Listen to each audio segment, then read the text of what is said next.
Welcome to another video with Beyond Spirit Ministries. Now, I'm being with you. Hope you enjoyed last week's message.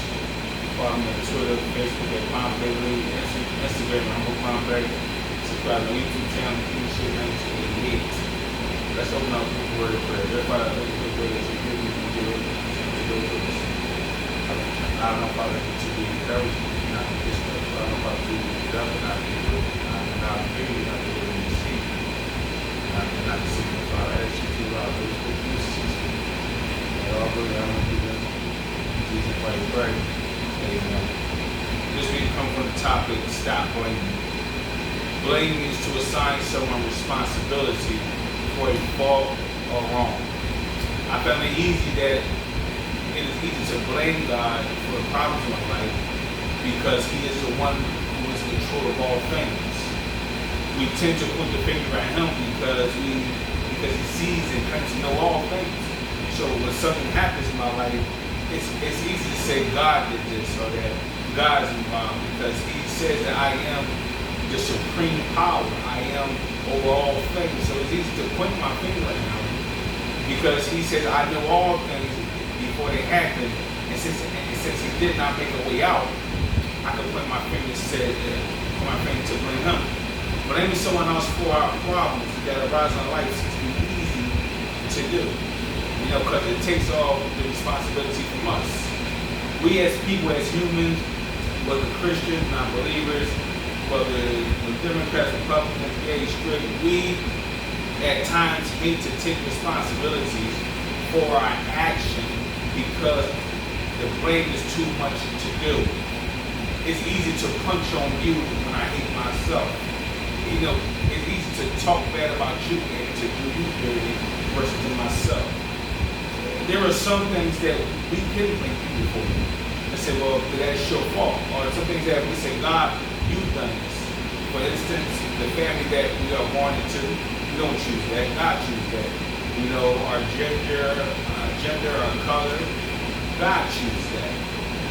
When someone hurts us and someone does us dirty, that person has done it. So there are times where we can say the responsibility falls on another person, but majority of the time, most of our problems in our life come by our decision making.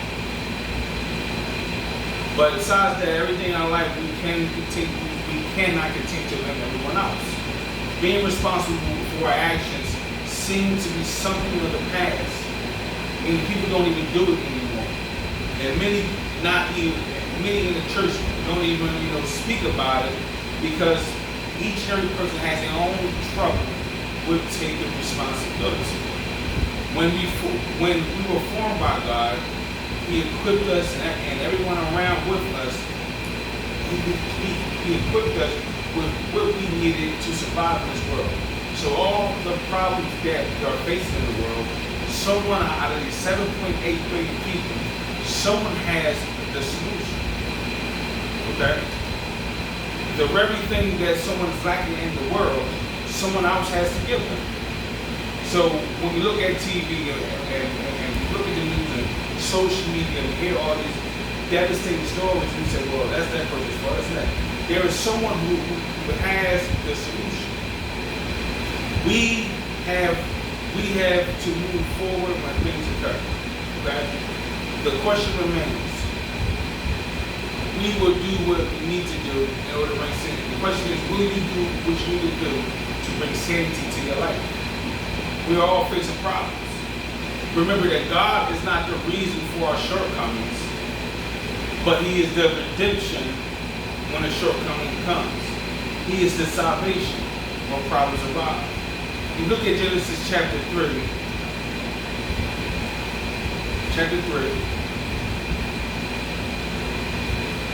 Verse 9, and we're all the way down to 14. Then the Lord God called to Adam and said to him, where are you? So he said, I heard your voice in the garden, and I was afraid because I was naked, and I hid myself.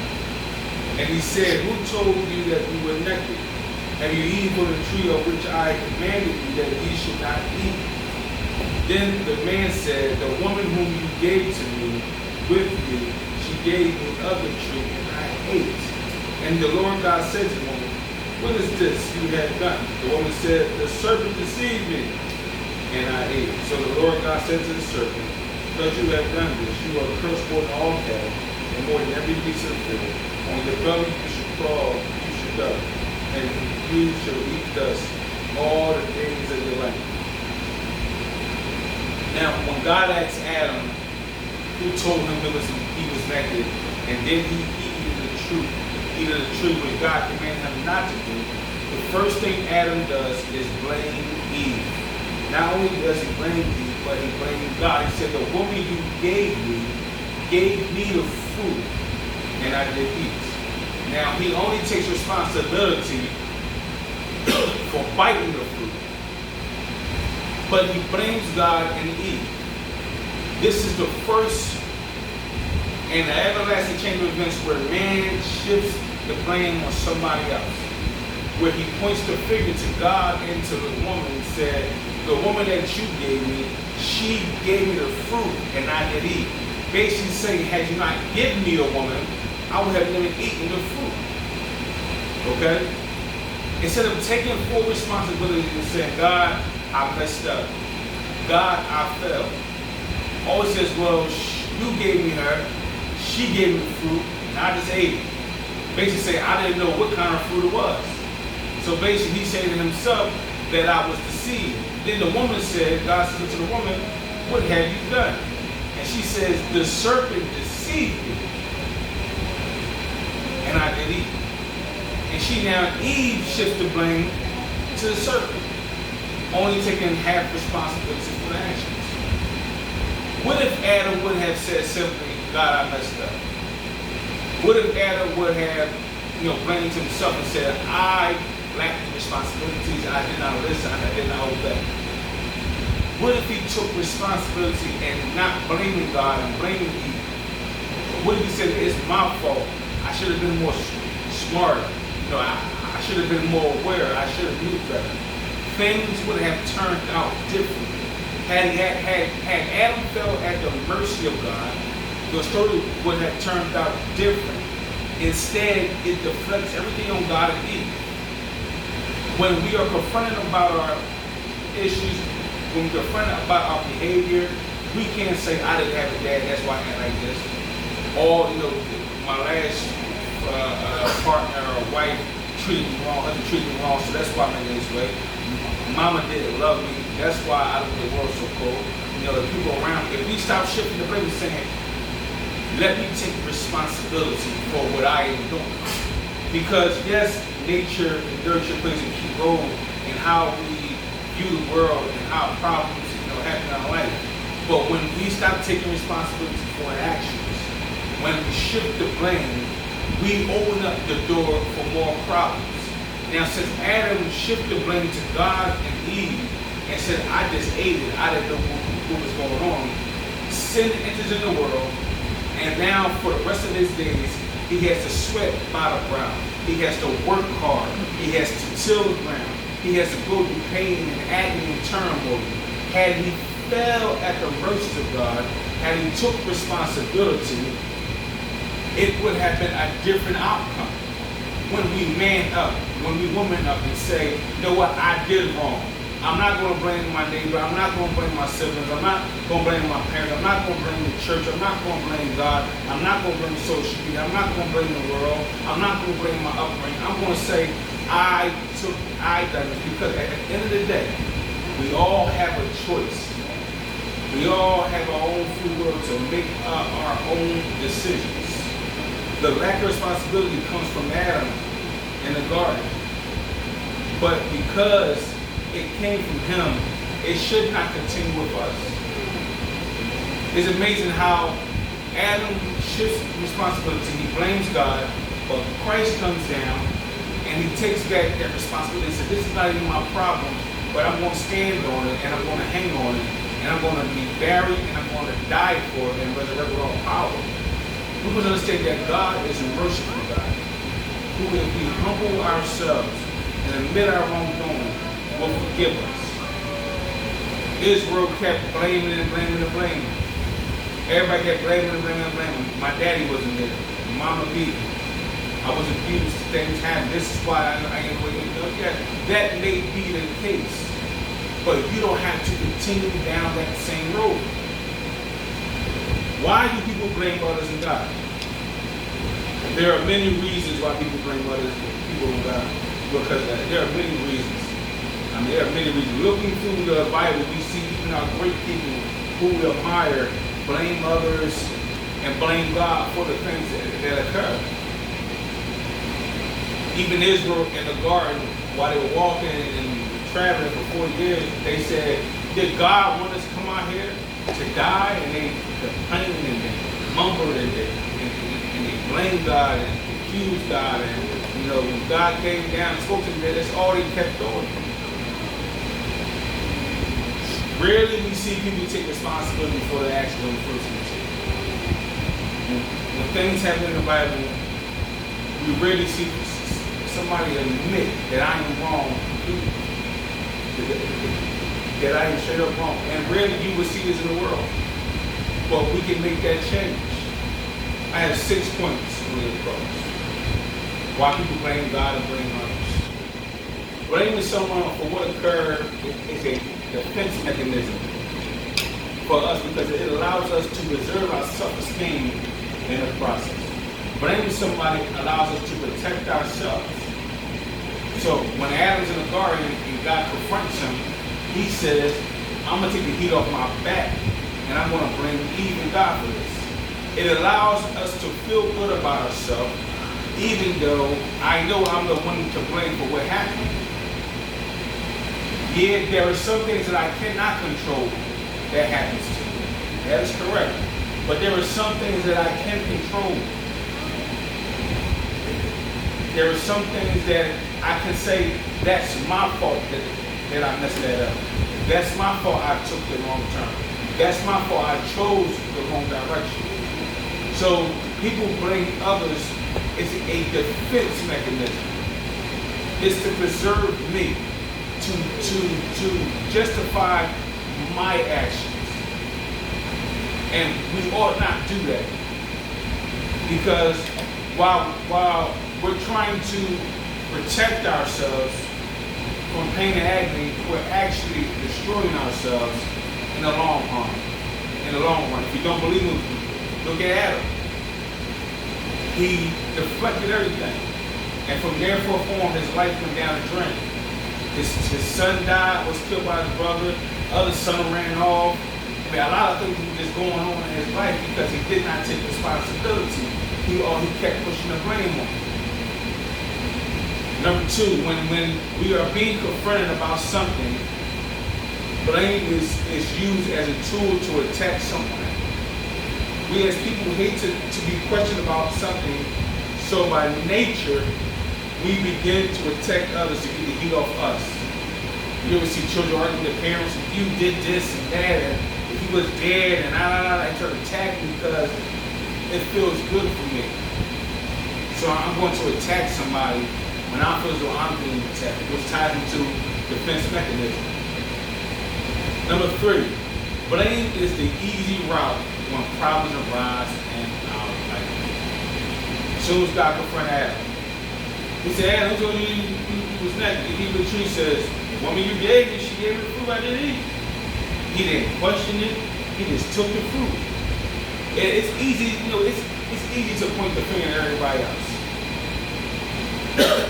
The easy route is what most of us desire until they find out that it's not so easy. The shortcut is not really a shortcut.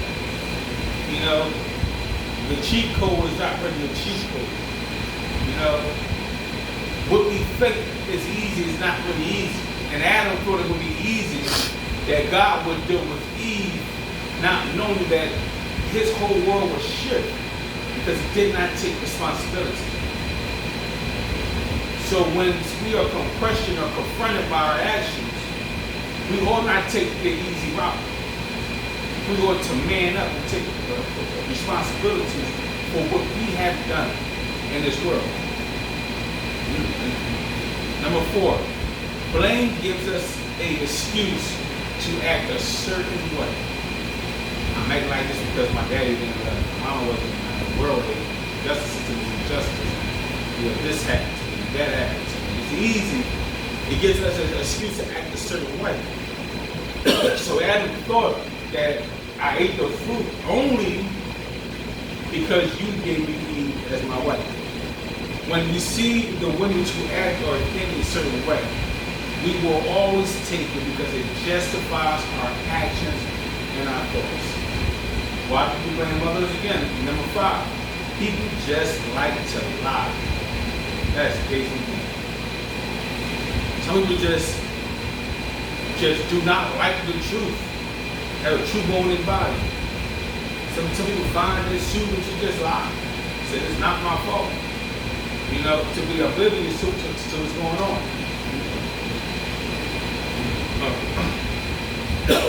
Number 6, when something happens, blame helps us to explain a situation, hoping no one finds out the truth. Instead of admitting the truth, we explain things by blaming God or others. Oh, you didn't love me enough. That's why I cheated. You didn't raise me right. That's why I'm in jail and in prison. God doesn't love me. It's my world's upside down. No, it's lies. We must take responsibility. It is hard to take responsibilities. I would admit that. And it feels easy, it feels good to blame somebody else. Others may be at fault for some things, but 90% of other things have my handprint on. They have your handprint on. We as followers of Christ ought to take responsibility for our actions. We need to we need to step up to the plate in our life and in the world. Proverbs 28:13 says this: whoever conceals his transgressions will not prosper, but he who confesses and forsakes them will obtain mercy. Look at that. Whoever conceals his transgressions, whoever does not take responsibility, whoever doesn't speak, whoever doesn't apologize, whoever doesn't step up as a human being, as a person, will not prosper, the Bible says. But he who confesses, had Adam confessed, said, I ate of it, I'm sorry, I should have known better, he would have attained mercy. And what mercy does, it changes the course of action. It prevents the judgment that I should get. And many of you, had you attained mercy, life would have turned out a little bit different. But today's the day where we can make that change. Today's the day where we can accept responsibilities for our actions. Today's the day where we can say, I have done wrong, I'm sorry. So because of Adam, he didn't take responsibilities for his actions. God sent the second Adam down. And the second Adam took on responsibility that wasn't his. He didn't blame nobody, even though it wasn't his problem. He went down, came down, he was beaten, and he hung on that cross. And he took responsibilities for my actions, for your actions. He took the blame for us. He died and he was buried. The record for all problems, and because of the simple fact that he loves me. He loves me.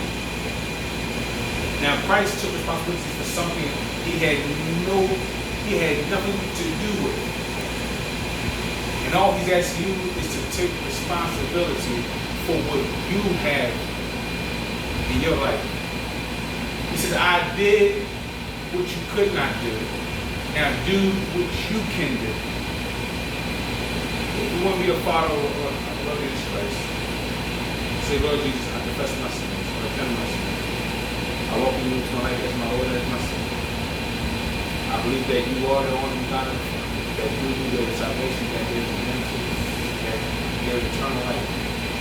Create a new heart, a new mind. I believe that you have died and resurrected all power and might. I make you be Lord of our life. Jesus is the one pray. Amen. Father, at times it's hard to take responsibility in Jesus' name. But the more we blame, the more we prolong our lives into despair, into pain, into agony. Allow those who are listening to own up to their problems, to own up to their mistakes, to own up to the things that they have done in life, that they may obtain mercy, that they may prosper in life. Satan now binds you up. He tells that these to blame, these to do this and do that. I bind up your thoughts and your words, your attacks on those that listen.